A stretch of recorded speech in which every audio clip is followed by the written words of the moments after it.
Eu sou Jaime Garfinkel, presidente e cofundador do Instituto Ação pela Paz. E iniciamos agora o 10º episódio do podcast Olhar Mais de Perto. Desde o nosso primeiro programa, a reintegração social de pessoas privadas de liberdade e egressos prisionais é um tema recorrente. Já falamos com diversos atores da sociedade que desempenham papéis importantes sobre esse assunto e, consequentemente, no combate à reincidência criminal. E se tratando da sociedade civil, o Ministério Público, segundo a Constituição Federal, ocupa a função de protegê-la na defesa da ordem jurídica, do regime democrático e dos interesses sociais e individuais. Uma instituição fundamental quando tratamos de ressocialização. Para falarmos sobre o trabalho do Ministério Público, recebemos hoje a doutora Giskia Sandri Trentin, promotora de justiça do Estado do Mato Grosso do Sul há 22 anos e titular da 50ª Promotoria de Justiça da Execução Penal de Campo Grande, e que cuida da tutela coletiva dos direitos do preso desde 2012. Doutora Giskia desempenha trabalhos em prol dos apenados e esteve à frente das 13 edições da Feira do Artesão Livre, projeto que conta com itens confeccionados por pessoas em cumprimento de pena, gerando renda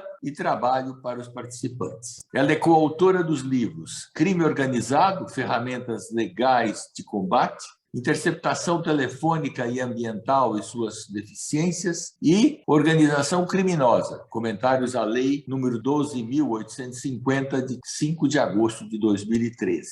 Além de professora da Escola de Magistratura e dona de uma vasta carreira acadêmica, doutora Giskia sempre se dedicou a humanizar o ambiente carcerário. Muito prazer em recebê-la, doutora Giskia. Eu gostaria de começar a nossa conversa esclarecendo uma possível dúvida da nossa audiência. Qual o papel do Ministério Público e como ele apoia a sociedade?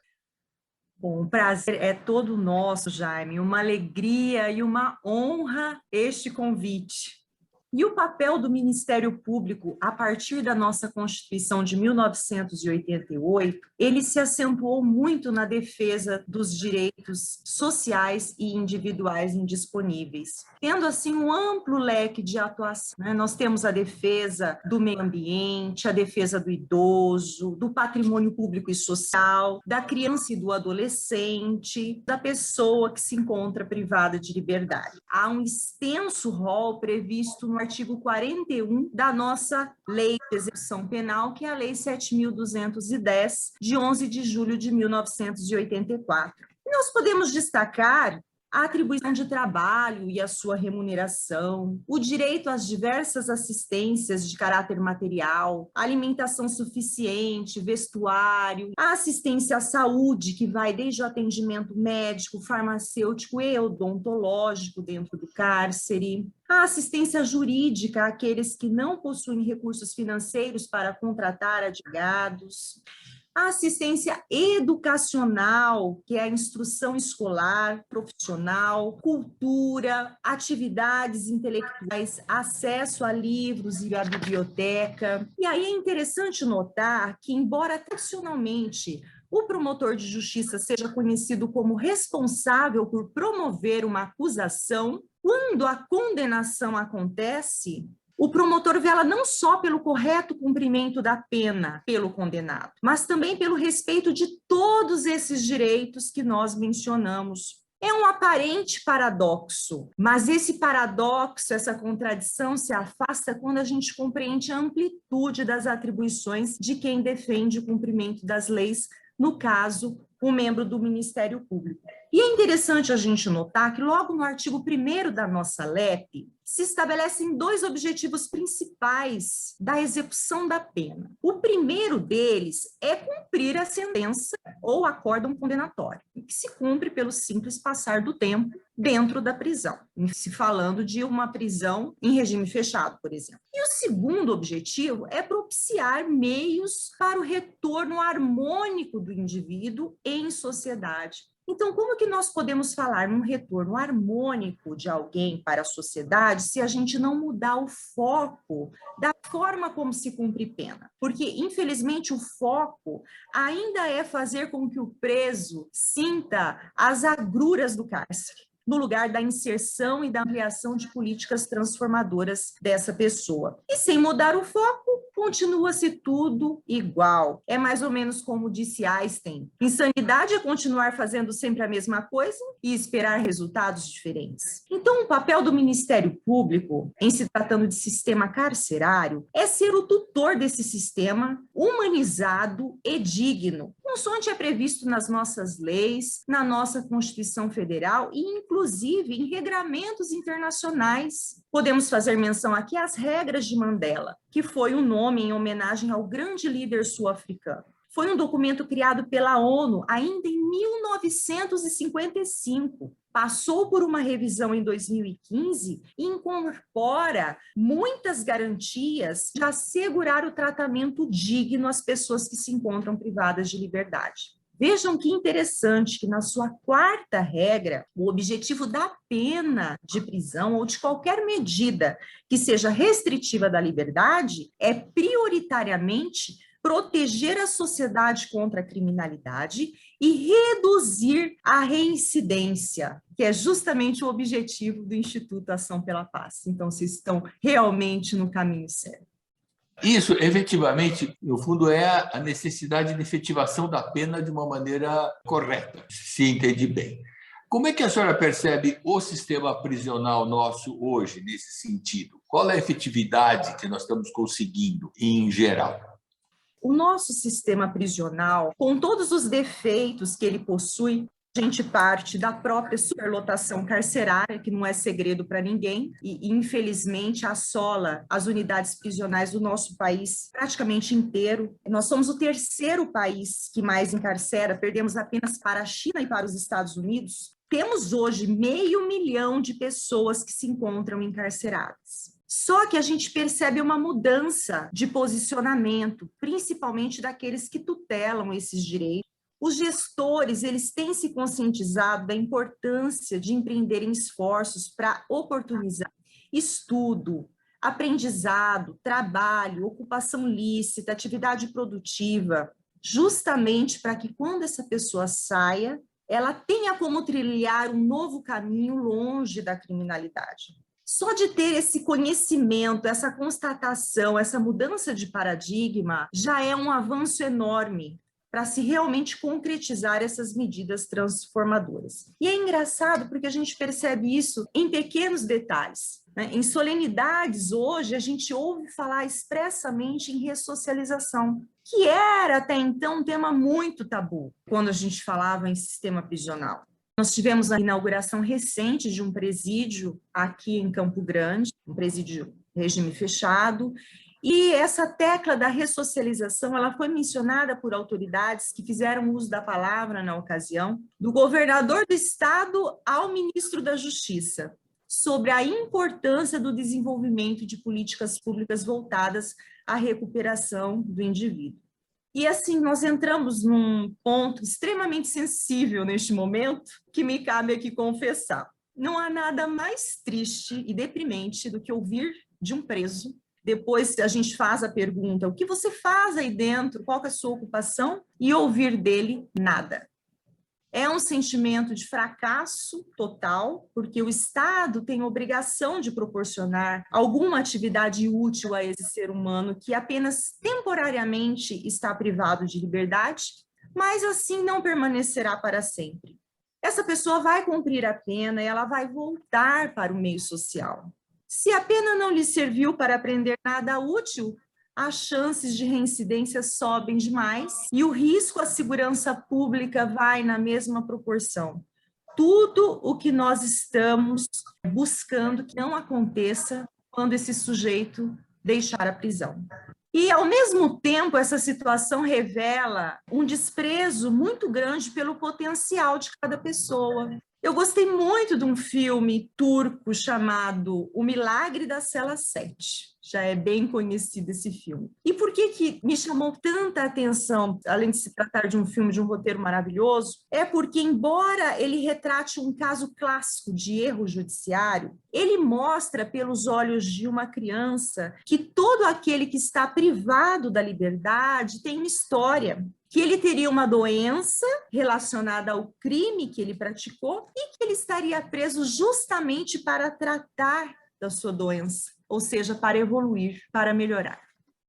Quais são as principais iniciativas do Ministério Público nesse sentido de ajudar na reintegração social das pessoas presas, né, e dos egressos prisionais, que é bem a nossa preocupação aqui no Instituto Ação pela Paz? Nós agimos como um órgão catalisador, fomentando a criação de políticas públicas transformadoras para a pessoa encarcerada. Como? Articulando com instituições públicas e privadas que tenham objetivo em comum ou que possam, de certa forma, se interessar por esse trabalho. Então, nós estimulamos que a agência penitenciária amplie o número de vagas de trabalho e de estudo nas unidades prisionais, que implemente rotineiramente oficinas profissionalizantes, que faça parcerias, faça convênios com os mais diversos setores, o Sistema S, universidades, empresas. E olha que nós temos belíssimas experiências de ex-detentos, mesmo reincidentes, que superaram a vida criminosa e se tornaram provedores de oportunidades para aqueles que passaram pela mesma experiência. E aqui em Campo Grande, nós criamos um prêmio no âmbito do nosso Conselho da Comunidade, chamado Prêmio Benjamin Pádua, em homenagem ao saudoso professor e crente na transformação do ser humano que criou o nosso Conselho da Comunidade. Nesse prêmio, nós objetivamos conceder uma homenagem ao egresso e a empresa que se destacou durante o ano. Então, o primeiro por ser transformado e a segunda por ter dado oportunidade a uma pessoa privada de liberdade. Nós sabemos que ser ex-presidiário é um problema muito grande. Essa condição ela é recheada de preconceitos e talvez esse seja um dos grandes desafios de quem lida com a humanização do sistema. Por isso a ideia do Prêmio Benjamin Pádua. Então, hoje nós preferimos focar na obrigação de quem trabalha com o sistema carcerário de fornecer a oportunidade de mudar a quem está no cárcere. Buscar o talento oculto dessa pessoa, investir nisso, tendo como foco aquilo que o alemão Schindler, ao salvar os judeus do Holocausto, empregando um a um em suas fábricas, disse: quando se salva uma vida, se salva o mundo. Dá para sentir, pela sua história, pelo que você está falando, a senhora tem uma atividade, tem uma busca de soluções através da ação. E nesse aspecto, eu queria perguntar como nasceu o projeto da Feira do Artesão Livre e como foi o caminho até chegar à 13ª edição. Esse projeto nasceu de uma forma tão despretensiosa, porque foi durante uma inspeção prisional. Esse é um trabalho típico da nossa promotoria, visitar os presídios mensalmente. E durante esse trabalho, a direção da unidade nos solicitou ajuda para divulgar, colocar à venda os artesanatos que estavam todos ali parados, acumulados. Então, vendo aquele material todo, nós tivemos a ideia de realizar uma primeira feira. Foi realizada em dezembro de 2014, com o tema do Natal, e expusemos esses artesanatos que se encontravam produzidos em 5 unidades prisionais de Campo Grande. Fizemos uma exposição no átrio do Fórum. E foi um sucesso absoluto. E acabou se tornando, na verdade, uma tradição. Nós já estamos na 14ª edição dessa feira. Nós realizamos ela tradicionalmente 2 vezes ao ano, sempre com a temática do Dia das Mães e do Natal, então uma no meio do ano e uma no final do ano. E isso é fruto do envolvimento do trabalho de muitas pessoas, de muitos parceiros. A começar pela própria AGPEN, que ela abraçou esse projeto, envolveu os reeducandos no aprendizado de várias técnicas de artesanato. Então, a gente está sempre buscando fazer com que eles aprendam novas técnicas, até para os produtos serem diversificados também. E os servidores penitenciários se envolvem e acompanham todo esse trabalho, entre uma feira e outra, onde acontecem os cursos. Nós temos o Conselho da Comunidade, que também se destaca muito nessa parceria, porque ele patrocina todos os materiais personalizados que são utilizados para acondicionar os artesanatos produzidos pelos nossos privados de liberdade. E uma grande inovação, que foi a 12ª e a 13ª feira do artesão, foi que nós pudemos realizá-las, em razão da pandemia, pelo meio virtual, através de um aplicativo de WhatsApp. Foi quando o Instituto Ação pela Paz se tornou o nosso grande parceiro, que além de ter custeado a matéria-prima e maquinário para a confecção aprimorada desses artesanatos, também arcou com o pagamento de diárias de um moto-entregador, que é um reeducando em cumprimento de livramento condicional, responsável por fazer a entrega do produto. O caminho foi longo, mas nós chegamos até aqui e estamos preparando a 14ª feira, que vai acontecer no final de novembro deste ano, justamente porque muitas mãos se envolveram neste trabalho. E não adianta, exatamente, tem que ser um esforço coletivo. E eu pergunto, o que mais nós, do Instituto Ação pela Paz, como os promotores de justiça, podemos agregar a essa causa? Como fazer para diminuirmos a reincidência criminal? Nós, do lado da sociedade civil, e os promotores de justiça, já que estão tão próximos do problema. É crucial a mudança do paradigma mesmo. Esse é o princípio. A prisão é para crueldade, não é para vingança. A prisão deve servir para a recuperação. Nós podemos ver o exemplo da Noruega, país que possui a taxa mais baixa de reincidência do mundo. O sistema penal ele é pautado na reabilitação, que não é uma opção. A reabilitação na Noruega ela é obrigatória.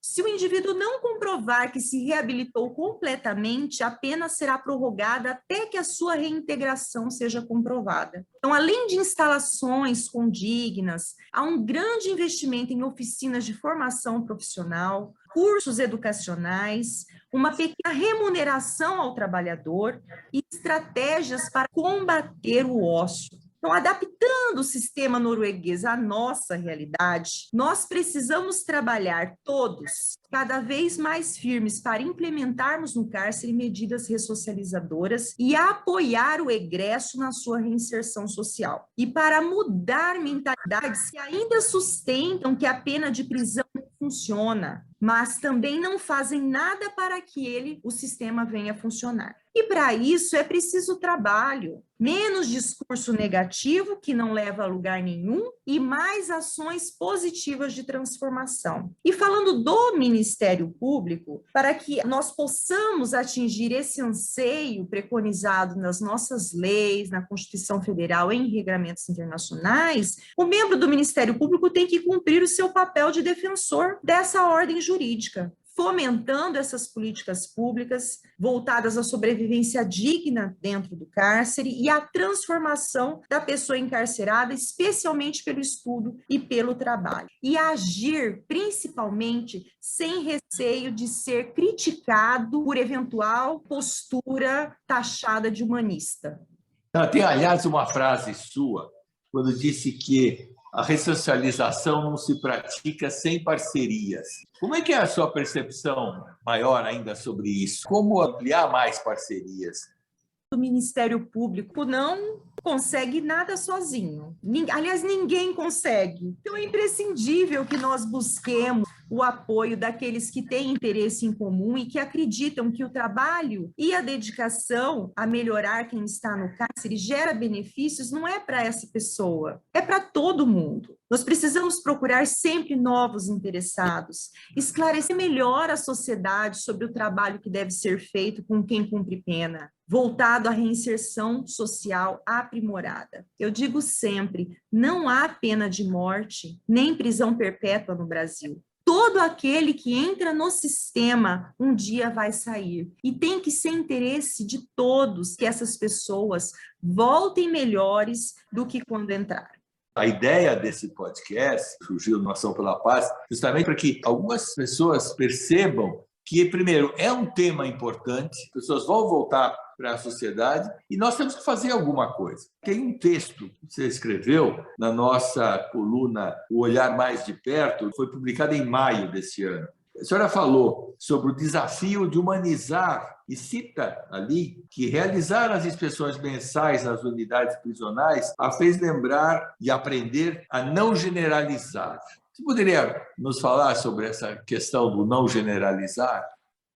Falo com muito gosto, Jaime, porque é exatamente a grande lição, conhecendo cada pessoa que está privada de liberdade. Eu tenho que fazer isso pelo dever do meu trabalho. Então, da mesma forma que não existe uma receita pronta para recuperar um condenado, não existe um único privado de liberdade que se repete. E quem somos nós para alegar que aquele caso não tem solução? Sequer somos treinados para usar todo o nosso potencial físico e mental. Mesmo que tenha sido considerado mito o fato de não utilizarmos nem 10% da nossa capacidade mental, intelectual ou física, fato é que as crenças limitantes nos impedem sempre de ir além. Somente quando eu não coloco todos no mesmo balaio, eu posso fazer uma diferenciação e detectar que há muitos que pedem uma nova chance. O primeiro passo para isso acontecer, já está acontecendo, é a aproximação e o conhecimento de quem está cumprindo pena, diagnosticar do que ela precisa para se modificar, reconhecer a importância de se trabalhar firme para ampliar ainda mais o leque das políticas públicas voltadas à transformação dessa pessoa. Sabe, uma das primeiras coisas que eu aprendi com a nossa diretora-geral, minha cofundadora Solange Senese, nossa colega de conselho, não sei se ela está nos assistindo agora, ela me fez chegar uma pesquisa sobre os perfis dos presos. A notícia para mim é de 2012, 2013, por aí. E eu fiquei impressionado porque é óbvio que ali se mostra que 30% das pessoas querem voltar para a família, querem voltar para o trabalho. Então, não todos são iguais. Existe 10% que não vai se recuperar, que acha que o crime é o caminho, mas 70% acham que tem outro caminho. E eu estou falando tudo isso para as pessoas que estão nos ouvindo, para saberem que existem lá seres humanos que precisam de ajuda e que, se não forem ajudados, aí sim eles vão ficar piores. Isso para a gente nem entrar no mérito da porcentagem de pessoas privadas de liberdade que assim ingressaram pela miserabilidade da sua vida. Sem dúvida. A gente nem entra nesse mérito falando aqui, mas que é uma verdade. Que é uma verdade. Então, são pessoas que precisam de ajuda, pessoas que tiveram privação de itens básicos de sobrevivência, pessoas que não tiveram, talvez, a educação correta, não tiveram valores sendo passados de forma correta. Então, isso tudo mostra como o trabalho precisa ser feito, se a gente quer mudar. E aí, agora, para finalizar o nosso podcast, eu gostaria de saber quais fatores que nós ainda não tocamos que influenciariam na reintegração social de presos e egressos, como uma palavra sua final.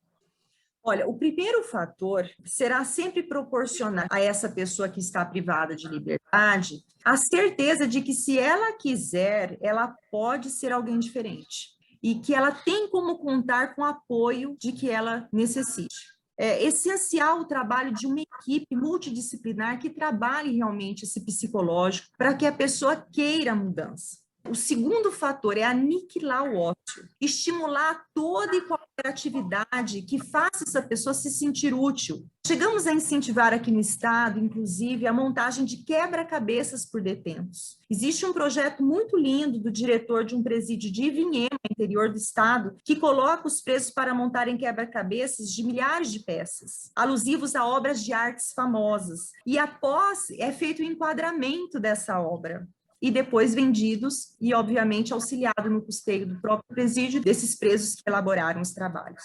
Então, a gente precisa ser criativo, buscar essas políticas públicas que desenvolvam as habilidades ou as aprimorem. Terceiro fator, importantíssimo, é ter um olhar mais de perto para saber quem é essa pessoa, qual é o seu sonho, qual a sua expectativa de deixar o cárcere, e ajudar essa pessoa no seu recomeço. Ensinar essa pessoa a procurar ajuda. Tem muita gente que acredita na ressocialização e trabalha duro para que ela aconteça. Aqui está o exemplo do nosso parceiro, o Instituto Ação pela Paz, que tem a palavra ação no seu próprio nome. E assim eu sou testemunha. O Instituto vem agindo no Brasil todo para desconstruir mitos e edificar pessoas em nome da tão almejada paz que todos nós aspiramos. Muito obrigado. Eu quero terminar dizendo que ouvir as suas histórias, entender melhor a visão de quem está inteiramente ligado aos fundamentos da justiça, é uma grande forma de aprendizagem. Eu asseguro que as pessoas que estão nos ouvindo têm ou tiveram essa percepção. Só quero agradecer sua participação e dizer que essas conversas ajudam a conscientizar, espero eu, mais e mais pessoas nessa nossa causa comum. E a você que nos acompanha por meio das plataformas de streaming todos os meses, eu deixo o meu agradecimento e um convite para que acesse o site do Instituto Ação pela Paz, no endereço www.açãopelapaz.org.br, sem cedilha e sem tio. E também você pode encontrar a gente buscando Ação pela Paz no Facebook, no Instagram e no LinkedIn. Não esqueça de compartilhar esse episódio com seus contatos e ajude a espalhar o debate para as pessoas que se interessam pelo tema. E faça mais pessoas se interessarem, que é um tema comum, importante para todos nós. E encerro mais essa edição com o slogan que sempre usamos quando fechamos esse evento: a paz de todos é a sua paz. Até mais.